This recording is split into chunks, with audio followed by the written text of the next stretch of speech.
Volám sa Rudolf Ivan, spoločnosť Air Original, malá firmička v Detve, srdce Slovenska.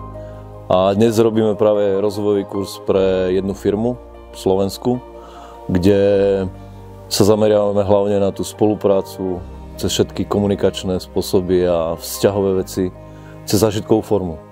Všetci chcú vysoko výkonné, efektívne týmy. Hej. To väčšinou proste to zadanie tamto chcú mať, ale nejak pozabúdajú, že proste ten tím sa skladá z jednotlivcov. Prídu ľudia ohľadom nejakej proste leadership témy a my tam dáme, že ale nezabudnite na to, že proste aj vy ste tu a že vy ste dôležití. Ukričaná mama je predplatná proste svojim deťom a to isté platí aj pre tých manažerov.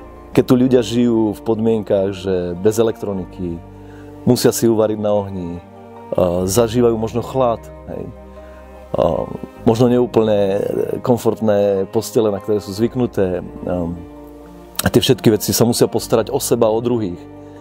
Tak už popri tom programe, vlastne už to prostredie, v ktorom tu fungujú, im hovorí, že ako vlastne spolu nažívať, spolupracovať, pretože trávime spolu v tej práci viac ako tretinu života.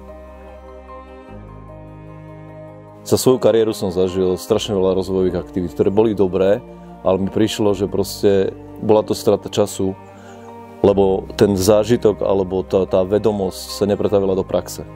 Čo bolo príjemné, samotný výcvik a potom vlastne, že mi to dalo ten správny nástroj do rúk, vďaka čomu som získal istotu v tom, ako to naplánujem a že dosiahnem tie pedagogické ciele.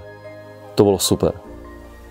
A mne to vlastne otvorilo bránu a možnosti na to, aby som sa ako postavil na vlastné nohy a venoval sa tomu, čo ma baví. A to je rozvoj ľudí a rozvoj tímov. Čiže vlastne vďaka tomu to bol jeden z momentov, kedy ma to nakoplo, aby som o rok pozdejšie dal výpoveď z korporácie a venoval sa čisto zážitkovke.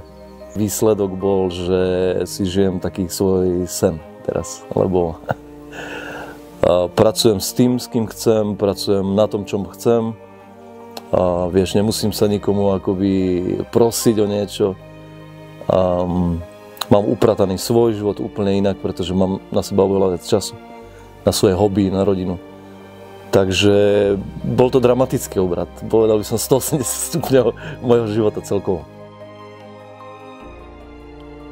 Všetky firmy, ktoré tu boli raz, tak sa vracajú už s novými témami, s novými ľuďmi. Práve preto, že vidia, že to sú nie vyhodené peniaze, ale že fakt boli dobre investované.